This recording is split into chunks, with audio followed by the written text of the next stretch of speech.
If anyone eats of this bread, he shall live forever. And the bread which I will give is my flesh, given for the life of the world.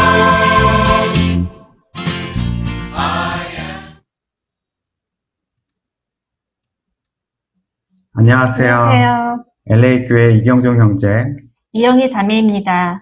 오늘 이 자리에 오신 모든 분들을 주님 안에서 환영합니다. 오늘부터 LA교회 복음진리 집회가 다시 시작되었습니다. 지난번보다 더 많은 분들이 수고해 주셨고 찬송, 메시지, 간증이 더 새롭게 준비되었습니다. 참된 복음이신 주 예수님을 풍성하게 누릴 수 있는 시간이 되시길 바랍니다. 이 좋은 뉴스는 우리와 상관없는 어떤 객관적인 뉴스가 아니라 우리에게 적용될 수 있는 뉴스입니다. 그분의 말씀을 우리의 마음을 열어서 받아들일 때 그 진리가 나에게 적용되는 참된 복음이 될 것입니다. 이 시간 그것이 이루어질 수 있도록 기도로 집회를 시작하겠습니다. 주님, 당신을 사랑합니다. 이 시간 당신의 말씀을 통해서 우리에게 더 빛을 비추시고 우리의 마음의 눈을 밝혀주소서. 지혜와 계시의 영을 통하여 당신의 영원한 목적과 계획을 알게 하소서. 이 시간 당신께 우리 존재를 더 열어드립니다. 우리를 통해서 당신의 뜻이 이루어지는 시간이 되게 하소서. 우리 주 예수 그리스도의 이름으로 기도합니다. 아멘. 이어서 당신은 내 사랑, 가장 사랑스러우신 분이라는 준비된 찬송을 들으시고 한두희 형제님께서 형상과 통치라는 제목으로 메시지를 전해주시겠습니다.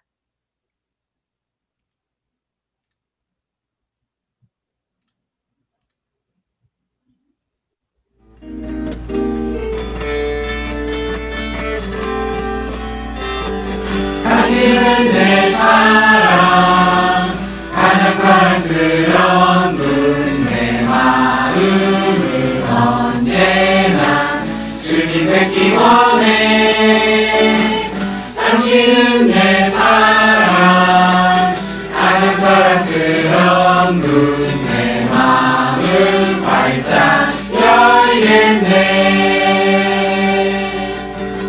어서 와서 채우소서.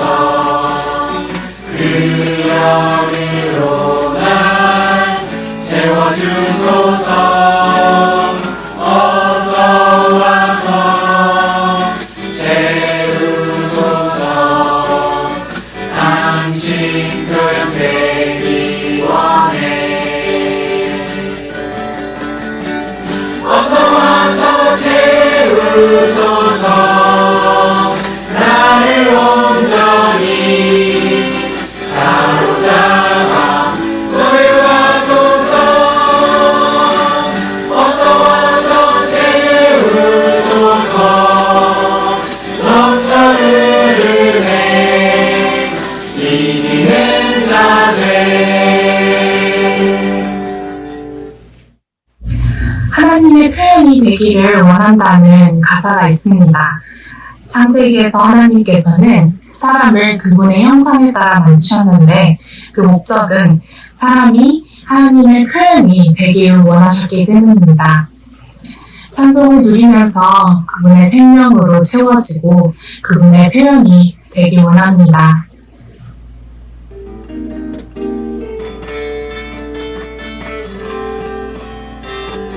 당신은 내 사랑, 가장 사랑스러운 분, 내 마음을 언제나 주님 뵙기 원해.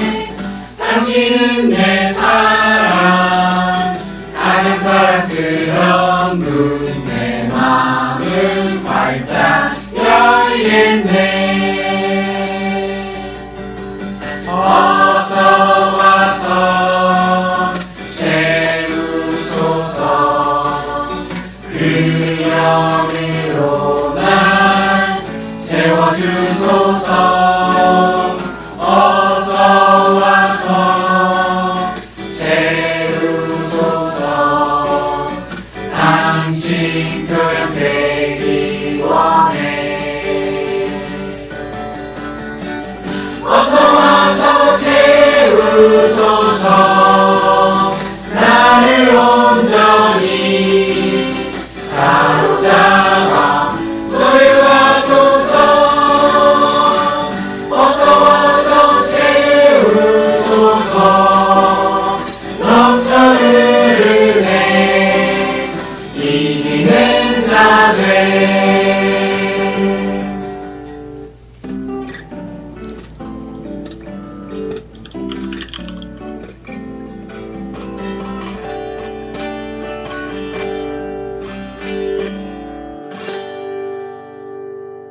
안녕하세요.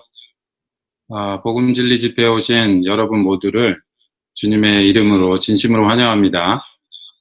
오늘부터 저희는 몇 주의 시간을 들여서 성경의 첫 번째 책인 창세기 안에서 하나님께서 이 책 안에 심어 놓으신 씨들을 이렇게 함께 찾아보려고 합니다. 이 창세기를 읽어보신 분들은 혹시 이 씨들이란 단어가 어디에 있는지 물어보실 수도 있는데, 분명 하나님께서는 말씀 곳곳에 이 씨들을 심어 놓으셨음을 곧 알게 되실 겁니다. 이 씨들은 진리의 씨이며 생명의 씨라고 말할 수 있습니다. 여러분들은 이 씨를 생각할 때 무엇이 떠오르나요? 작다, 그 안에 생명이 있다, 그리고 성장한다, 그리고 열매를 맺는다. 그렇죠? 하나님께서는 성경의 첫 번째 책인 창세기 안에 그분의 특별한 사람들을 향해서 이 생명의 씨들을 심으셨고요. 이 작은 씨는 성경 66권을 통해서 드러나고 자라나고 결국에는 이 성경의 마지막 책인 요한계시록에 가서 그 씨의 목적인 그 열매를 맺게 된다는 것입니다. 오늘은 그 특별히 성경에서 가장 중요한 몇 구절 중에, 여러 구절 중에 하나인 창세기 1장 26절의 말씀을 중점으로 그 안에 심겨져 있는 씨들을 한번 찾아볼까, 이렇게 찾아보는 시간을 가져볼까 합니다. 여기 창세기 1장 26절의 말씀이 나와 있죠. 한번 읽어보겠습니다. 하나님께서 말씀하셨다. 우리가 우리의 형상대로 우리의 모양에 따라 사람을 만듭시다. 그리고 그들이 바다의 물고기와 하늘의 새와 가축과 온 땅과 땅 위를 기어다니는 온갖 기는 것을 통치하게 합시다. 네, 저는 오늘 이 1장 26절의 말씀 안에서 하나님께서 사람을 향한 세 가지 그 중심 사상을 한번 찾아보려고 합니다. 그 첫 번째 중심 사상은 바로 이겁니다. 그 첫 번째는 하나님께서는 사람을 특별하게 만드셨다라는 것입니다. 이 안에서 왜 그러면 이 사람이 하나님께 특별한 존재인지를 또한 이 세 부분으로 제가 여러분들에게 한번 증거해 보겠습니다. 말씀이 증거하는 거죠. 그러니까 이 하나님의 눈에는 이 여러분과 저가 아주 특별한 존재입니다. 그리고 이 말씀 구절이 있는데 이 말씀 구절을 읽어가면서 왜 내가 하나님 앞에 특별한 존재인지를 좀 한번 보기를 원합니다. 그 창세기 1장 3절을 이렇게 보시면은 이 3절과 11절과 14절과 20절, 24절을 이렇게 보시면은 여기에는 하나님께서 창조를 하셨을 때 이렇게 보시면 20절에 보시면 새들이 날아다니라. 그리고 24절에 보시면 제 종류대로 내라. 이렇게 이제 말씀을 하셨죠. 그러니까 하나님이 이 창조를 하실 때 그냥 생기라. 이렇게 명령을 하셨다라는 것입니다. 특별히 다른 말씀은 없으셨습니다. 생기고 하늘을 날아다녀라. 이렇게 이제 명령을 하셨을 때 그 모든 창조물은 그 하나님의 말씀대로 됐다는 것입니다. 그러나 26절의 말씀을 보시면은 거기에 하나님이 사람을 만드실 때는 분명 다른 것이 있다라는 것을 우리가 볼 수가 있습니다. 여기 보시면 우리가 우리의 형상과 모양에 따라 사람을 만듭시다. 이렇게 말씀하고 계십니다. 여기 보시면 우리가, 그러니까 하나님은 한 분이시죠. 그러나 이 말씀에 보시면은 이 복수의 말씀이 나옵니다. 우리가. 그러니까 어떤 작은 회의는 아니었을 거예요. 사람을 만들 때 어떤 회의가 열려져 있다라는 것을 우리가 볼 수가 있습니다. 그처럼 하나님은 사람을 만들었을 때 다른 창조물과 피조물과 같이 그냥 있어라 이게 아니고 회의를 통해서 정말 특별하게 사람을 만들었다는 것을 볼 수가 있습니다. 그 두 번째 이제 그 부분으로 가보시면은 이 창세기 1장 12절과 21절과 24절에 보시면은 여기에서는 여기 이제 말씀을 보이시죠? 제 종류대로, 이 풀과 푸성기를 제 종류대로 나게 하라. 그리고 21절에서는 동물도 또한 제 종류대로 창조하셨다. 온갖 새를 제 종류대로. 예. 그러니까 그 종류대로 만드셨다는 것입니다. 그래서 우리가 날아가는 새들의 그 무리를 뭐라고 하죠? 조류라고 합니다. 그리고 바다에 있는 그 물고기들을 모두 포함해서 어류라고 합니다. 그러나 다시 26절에 가보시면은 하나님은 사람을 만들 때 그렇게 어떤 그런 부류의 종류대로 만들지 않았음을 우리가 분명히 알 수가 있습니다. 정말 어떻게 들리실지 모르지만 이 사람은 어떻게 보면 인류라고 하잖아요. 근데 우리는 원래 인류가 아니고 하나님의 형상과 모양으로 만들어진 좀 특이하게 들리실 수도 있겠지만 정말 하나님의 신류에 이렇게 돼서 만들어졌다라는 것입니다. 그렇죠? 이 말씀에 따라 보면은 그렇게 우리가 볼 수가 있죠. 예. 그래서 이 하나님은 사람을 만들 때 특별히 이렇게 아주 스페셜하게 이렇게 만들었다는 것입니다. 하나님의 종류에 따라서 만들었다는 것입니다. 예. 그리고 이 세 번째 이 부분으로 가보시면은, 여기 보시면 아마 창세기를 읽어보신 분은 세 번째가 어떤 내용인지 좀 추측을 하실 수가 있을 겁니다. 그러나 이 세 번째 말씀 한번 보기 원합니다. 12절에 보시면 이 풀과 이 푸성기, 열매 맺는 과일나무를 다 맺고 나셔서 하나님이 보시기에 좋았다. 이렇게 표현을 하십니다. 21절에도 하나님께서 보시기에 좋았다. 예. 바다의 생물과 그리고 동물들과 날아다니는 온갖 새들을 만드시고 이런 표현을 하셨습니다. 근데 창세기 1장 26절에는 사람을 만들고 어떻게 표현하셨죠? 예. 한번 26절 말씀 다시 보시면은 여기에 매우 심히 좋았다. 이렇게 말씀을 하고 계십니다. 이렇게 사람을 만드실 때는 단순히 그냥 좋았다라고 하지 않으셨다라는 것입니다.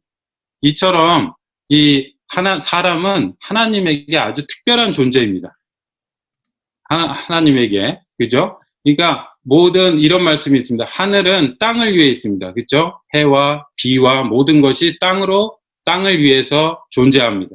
그러나 이 땅은 누구를 위해 존재하느냐면 사람을 위해 존재하게끔 하나님이 그렇게 만드셨습니다. 예.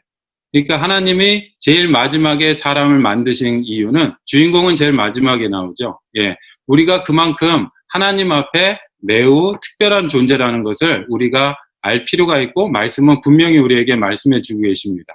이렇게 세 가지를 정말 다시 한번 정리가 되죠. 우리가 우리의 모양과 형상대로 사람을 만들자. 그리고 참으로 좋았더라.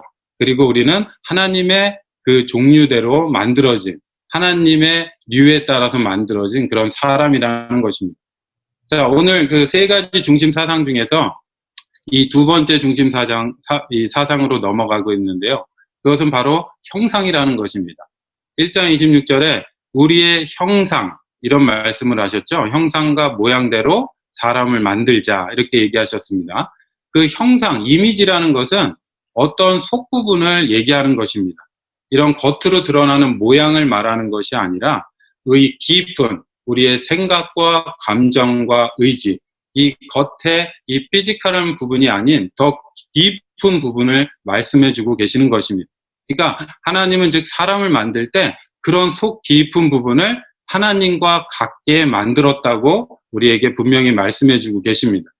자, 그러면 하나님은 왜 사람을 하나님의 모양에 따라 만들었나, 이거에 대해서 좀 궁금하시죠? 이것을 우리가 알아야지만이 왜 하나님이 사람을 하나님의 모양과 형상에 따라서 만들었는지를 알 수가 있습니다. 이 형상이라는 것을 좀 한번 예를 들어보고 싶은데요. 제가 그걸 좀 예를 들기 위해서 이렇게 장갑을 좀 가져왔습니다. 좀 이쁜 장갑을 가져오려고 했는데 좀 여러분들에게 임팩트가 있게끔 좀 빨갛게 이제 가져왔습니다. 이 장갑은 무슨 형상을 가지고 있냐면 바로 손의 형상을 가지고 있습니다. 그러니까 하나님이 이 사람을 하나님의 형상으로 만들었다는 것은 즉 이 장갑이 손을 담기 위해서 만들어졌다는 것과 같은 이야기입니다. 이 장갑을 만들었을 때 여기다가 사실은 많은 다른 것들을 넣을 수도 있어요. 여기다가 제가 연필을 넣을 수도 있고 정말 물도 담을 수 있고, 그러나 이 장갑의 목적과 이 장갑의 목적은 만족은 이룰 수 없다라는 것이죠. 이 장갑은 단순히 우리의 손을 이렇게 집어넣었을 때 이 장갑의 만드신 목적과 이 장갑의 만족을 우리가 이뤄낼 수가 있다라는 것입니다. 그게 바로 하나님이 왜 사람을 하나님의 형상으로 만들어졌는지를 보여주는 그런 말씀이죠. 그러니까 이 사람은 단순히 하나님의 형상으로 이렇게 만들어진 걸로 끝나는 게 아니고 그 목적이 분명히 있다라는 거죠. 그 안에 하나님이 우리 사람 안으로 채워지기를 원하신다라는 것, 들어가신다는 것을 원하신다는 것을 우리가 알아야 된다는 것입니다. 이 형상은 두 가지로 아까 이제 말씀에 두 가지 쪽으로 이렇게 우리가 볼 수가 있는데, 첫째는 그 하나님을 채우기 위해서, 하나님은 우리를 하나님으로 채우기를 원하신다라는 것을 말씀을 통해 보여주는 거고요. 두 번째는 이 단순히 채움으로 끝나는 게 아니고 우리가 이 장갑을 끼는 그 순간에 이 장갑은 우리의 손에 이 손에 표현이 된다는 것입니다. 그렇죠? 우리 하나님의 형상으로 만들어진 우리 안에 하나님이 들어오셨을 때 하나님이 우리를 통해서 하나님을 표현해 내시기는 것이 바로 우리를 하나님의 형상으로 만드신 목적이라는 것입니다. 놀랍죠? 이게 이 창세기 안에 1장 26절 안에 숨겨져 있는 이 씨입니다. 우리가 이 씨를 여기서 하나 발견해 볼 필요가 있다라는 것입니다. 이 신약에서 말씀하시는 이 씨앗의 형상이 누구인지를 또 우리에게 말씀해 주십니다. 아까 전에 제가 이 창세기는 씨를 심은 것이고 이 성경 66권은 그 심겨진 씨가 자라나고 나타나는 거라고 얘기했죠. 그러면 이 씨가 이 신약의 말씀에선 어떻게 나타나고 있느냐, 이거를 우리가 볼 필요가 있습니다. 그래서 고린도후서 4장 4절, 로마서 8장 29절에 보시면 이 씨앗의 형상이 바로 그리스도라는 것을 우리에게 말씀해 주고 계십니다. 하나님은요, 이 그리스도를 통해서 우리 안에 들어오셔서 결국에는 하나님을 표현해 내시기를 원하신다는 것입니다. 하나님이 우리 안에 들어오고는 싶으신데 어떤 과정이 필요하고 어떤 그 매개체가 필요하다는 거죠. 그게 바로 신약에서 말씀해 주시는 바로 그리스도라는 것입니다. 좀 이해가 가시죠? 참 놀라운 이런 정말 이 생명, 진리의 씨앗들이 이 창세기 안에 많이 숨겨져 있습니다. 우리는 오늘이 첫 시간이지만 앞으로 여러 번의 시간을 통해서 이 창세기 말씀 안에서 이 정말 감추어져 있는 생명의 씨들을 많이 찾아보게 될 것입니다. 지금부터 정말 뭐랄까 좀 흥분하셔도 좋고 기대하셔도 좋을 것 같습니다. 그리고 이 세 번째로 우리가 이 중심 사상은 무엇이냐면은 바로 통치입니다. 맨 처음에 제목을 봤을 때 씨들의 책, 창세기, 그리고 오늘 저희가 함께 여러분들과 나눠보고 있는 지금 이 단어가 바로 형상과 통치입니다. 우리는 형상에 대해서 많이 이제 앞에서 언급을 했습니다. 그러면 이제는 이 통치는 무엇이냐? 이 창세기 1장 26절의 말씀을 다시 기억해 보시면요. 그 마지막 부분에 이렇게 말씀하시죠. 여기 나오죠. 땅 위를, 이렇게 모든 것을 창조하시고 땅 위를 기어다니는 온갖 기는 것을 통치하게 합시다. 그러니까 여기서 하나님의 또 마음을 우리가 갈망을 알 수가 있습니다. 하나님은 그 다른 많은 창조물들, 이 온 우주에 있는 수많은 것들을 통해서 그분을 표현하실 수 없음을 분명히 우리에게 말씀해 주셨습니다. 오직 누구를 통해서? 오직 사람을 통해서만이 하나님의 갈망과 그 목적을 표현해 내시고 싶다라는 것을 1장 26절에 분명히 우리에게 보여주셨다는 것입니다. 그러면 이 형상을 만들어서 그 안에 하나님이 들어가 그리스도를 통해서 우리 안에 들어오셔서 하나님을 표현해 낸다는 것은 무엇이냐면은 이 말씀에 따르면 이 땅에 기어다니는 온갖 기는 것을 통치하기 위해서, 다스리기 위해서 우리에게 이런 권한을 주시기 위한 것이라는 것을 알 수가 있다는 것입니다. 이 위에 보시면은 많은 것들에 우리에게 권한을 주셨죠. 그죠? 우리에게 여기서 말하는 이 다스림, 통치는 단순히 우리가 바닷가에 가서 하나님이 물고기를 잡으라고 하셨으니까 물고기를 잡는데 이 권한을 쓰자. 동물을 사냥하는데 이 권한을 쓰자. 단순히 이런 게 아니라는 거죠. 하나님의 우리에게 이 통치와 다스림의 권한을 주신 것은 하나님이 우리 안에 들어오셔서 이 사탄과 이 악한 영들을 다스리게끔 하시는 것이 하나님의 목적이라는 것입니다. 창세기 1장 26절에 이렇게 놀라운 하나님의 이 갈망과 목적이 숨겨져 있다라는 것입니다. 우리가 이 말씀을 이렇게 깊이 좀 볼 필요가 있다라는 것이죠. 그래서 여기서 이제 중요한 것은요. 여기 보시면 지금 어떤 것을 여기서는 이 땅에 기는 것들, 영어로 보니까 creeping thing이라고 이렇게 나오는데 이것을 제가 좀 찾아봤습니다. 이 creeping thing이 뭔가? 단순히 그냥 이렇게 해석하면 땅에 기는 것들이에요. 여기서 나오는 것처럼 기어다니는 온갖 기는 것들. 그런데 이것을 조금 더 깊이 들어가 보니까 뭔가 은밀하고 암울하고 그리고 살며시 우리에게 접근하는 이 뱀이 스물스물 우리에게 다가오는 듯한 그런 이 시대에 지금 얼마나 우리에게 이 사탄의 악한 영들이 우리를 이런 모습으로 우리에게 다가오는지 우리가 분명히 볼 필요가 있다라는 거죠. 정말 하나님은 이런 것들을 정말 여기에 실패하고 쓰러지지 않고 하나님은 이런 것들을 다스릴 수 있는 권한을 우리에게 주셨다라는 것입니다. 우리가 이 말씀을 통해서 믿고 그것을 따를 때 우린 분명히 이 악한 영들을 다스릴 수가 있습니다. 자, 그러면 어떻게 다스릴 수 있는지 그 권한을 어떻게 주셨는지를 또 우리가 볼 필요가 있습니다. 여기 보시면 중요한 것은 놀라운 것은요. 이 말씀을 우리가 좀 깊이 볼 필요가 있어요. 한 사람에게 이렇게 이 권한을 주셨다고 하지 않고 그들이라는 단어를 사용하십니다. 그들에게 다스리게 하자. 여기에는 복수가 있습니다. 아멘. 정말 오늘 누군가에게 초대를 받아서 여기 혼자 오셨을 수 있지만 하나님은 이 시간을 통해서 우리를 둘로 셋으로 연결하셔서 정말 하나는 약할 수 있습니다. 그래서 여기 보시면 전도서 4장 12절의 말씀을 보시면 어떤 사람이 하나를 당해내면 둘이 그와 맞서리니 세 겹줄은 쉽게 끊어지지 않는다. 그죠? 3겹줄은 절대 끊어지지 않는다라는 얘기죠. 되게 힘들다는 거죠. 이처럼 하나님은 우리에게 10명, 50명 이런 것을 요구하지 않습니다. 단순히 한 명, 두세 명이 우리와 함께 연결이 돼서 정말 지금 이 시대에 사탄이 우리를 정말 쓰러뜨리게 하고 암울하게 하고 이런 코비드를 통해서 우리를 정말 힘들게 하는 이런 것들은 정말 이렇게 두세 사람이 함께 연결해서 충분히 다스릴 수 있다는 것입니다. 지금 오늘 이 초대하신 분이 있다든지 또한 이 교회 안에서 두세 사람이 함께 연결이 되신다면 분명히 우리에게 다가오는 많은 이런 우울하고 암울하고 사탄이 주는 이런 것들을 다스리고 통치할 수 있다는 것입니다. 할렐루야. 이게 정말 하나님이 우리를 통해서 하시고자 하시는 그런 목적이요 갈망이라는 것입니다. 참 놀랍죠? 예. 저도 이 말씀을 준비하면서 참 많은 누림이 있었습니다.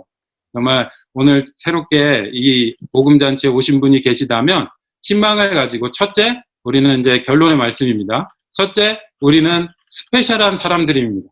우린 단순하고 쓰러지고 정말 연약한 그런 사람들이 아니에요. 하나님이 우리를 그렇게 만들지 않으셨습니다. 단 하나님이 우리 안으로 들어오셨을 때, 그리스도가 우리 안으로 들어오셨을 때 우리는 정말 하나님의 목적을 이룰 수 있는 그런 스페셜한 사람이 될 수 있다는 것입니다. 이 스페셜한 사람은 바로 하나님이 아까 말씀 보셨던 것처럼 정말 이 땅에 기는 모든 크리핑 띵들 이런 이 암울하고 힘들고 이런 것들을 모두 통치하고 다스리고 이기게끔 한다는 것입니다. 아멘. 정말 오늘 좀 말씀이 참 저는 이런 말씀을 나누게 하신 주님께 정말 감사합니다. 정말 이런 어려운 시기에 정말 이런 한 구절의 말씀 안에 창세기 안에 벌써부터 하나님이 우리에게 정말 주시는 희망의 그런 메시지와 말씀이 있다라는 것에 대해서 너무나 감사드리고 앞으로 이런 말씀들이 더 여러 주에 걸쳐서 우리에게 펼쳐집니다. 네, 오늘 처음 오신 분들 계신다면 앞으로 계속 11시에 이 시간에 오시면은 정말 하나님이 심겨놓으신 생명의 씨들을 더 보게 되실 거라고 믿습니다. 아멘. 다음은 우리 정희경 자매님의 간증을 듣는 시간을 갖도록 하겠습니다. 감사합니다. 안녕하세요. 저는 LA에서 교회 생활하고 있는 정희경이라고 해요. 반갑습니다. 저는 매주 월요일마다 여기 교회 몇몇 분들이랑 성경책 요한계시록에 관련해서 같이 공부를 하고 있거든요. 근데 거기에 인상받은 부분이 있어서 여기 계신 분들이랑 다 같이 쉐어하고 싶어요. 요한계시록 5장에 하나님의 어린 양의 7눈이라는 생소한 표현이 나오는데, 하나님의 어린 양은 주님이시고 그분의 눈은 주님의 눈이고 7눈이라는 것은 뭔가 강화된 강렬한 뜻을 의미한다고 해요. 그래서 이 말은 하나님의 주님의 강한 어떤 눈을 우리에게 말하고 있는데요. 저는 왜 눈이 이렇게 7개나 언급이 됐을까 생각하면서 눈의 기능을 생각해 봤어요. 첫 번째는 눈은 보기 위한 거고, 두 번째는 움직이기 위한 거고요. 세 번째는 어떤 것을 주시하고 감찰하고 옮겨 부어주기 위한 거래요. 그래서 이것은 아까 형제님이 말씀하셨듯이 사람은 하나님께 매우 특별한 존재라고 하셨는데, 그래서 하나님은 강화된 눈빛으로, 강화된 눈으로 우리를 이렇게 바라보고 계신데요. 그래서 예를 들어서 사랑하는 사람들을 생각해보면 서로 눈으로 대화를 할 수 있잖아요. 이렇게 눈으로 감정을 표현하고 또 그것을 전달받고 또 그 감정을 키워가고 이런 것을 체험할 수 있는데, 하나님께서는 그분 자신, 우리를 바라보심으로 그분 자신을 우리 안에 이렇게 전달해 주시기 원하신대요. 그래서 저는 이런 비슷한 체험이 최근에 하나 있었는데, 제가 회사에서 어떤 좀 문제가 있었거든요. 그래서 제가 어떤 안 좋은 말을 어떤 사람에게 하려고 했어요. 그랬는데 갑자기 말을 하려는 순간 주님이 생각이 나는 거예요, 제 마음 안에서. 그러면서 이제 주님의 이름을 부르게 됐어요. 근데 안에서 이런 말을 하지 말아야겠다라는 느낌이 들어서 이제 말을 하지 않았거든요. 근데 그 일이 있은 후에 이제 교회 분들이랑 같이 그 요한계시록을 공부했는데 그 공부하면서 깨달은 거예요. 주님이 나를 그 순간 주시하고 감찰하고 계셨기 때문에 나에게 그런 말을 하지 말라는 느낌을 주셨구나. 그래서 되게 그랬구나 이러고 이제 넘어갔는데, 그래도 여전히 그 일이 해결된 건 아니었어요. 그래서 되게 걱정하는 마음으로 회사를 갔는데, 그 일이 뭔가 수월하게 또 이렇게 딱딱딱 진행이 되는 걸 보면서, 제 마음 안에 이런 평강이 이렇게 찾아오게 된 거예요. 근데, 성경에 보면, 로마서에 보면은, 영에 둔 생각은 생명과 평안이라는 말씀이 있거든요. 이 말씀은 주님이 우리의 생명이 되시고, 우리의 평안이 되신다는 말씀을 말하고 있어요. 그래서, 주님이, 제가 이거를 통해서 깨닫게 된 거예요. 주님이 제 직장 생활에서도 저를 이렇게 감시가 아니라 주시하시고 감찰하셨을 뿐만 아니라 나에게 이러한 생명과 평안이 되어주셨구나. 그랬을 때 뭔가 주님에 대한 감상이 더 커지게 된 것 같아요. 근데 제가 이러한 부분을 혼자 그냥 지나갔다가 몰랐을 부분이었지만, 교회 분들이랑 같이 이런 요한계시록을 같이 공부하면서 이런 주님을 더 알게 되고, 저는 못 느끼고 있었지만 저는 하는 주님께 매우 특별한 존재이기 때문에 저를 계속 그렇게 바라보고 그분 자신을 나에게 계속 주기 원하시는구나를 더 알게 됐을 때 주님을 더 알고 싶고 이런 것들을 더 누리고 싶습니다. 그래서 여기 계신 모든 분들도 오늘 사랑하는 가족 사이, 친구 사이, 연인 사이에서 눈빛으로 한번 대화를 해보세요. 그러면 조금 더 잘 느낄 수 있게 되실 것 같아요. 그래서 오늘 이렇게 같이 쉐어하게 할 수 있어서 감사합니다.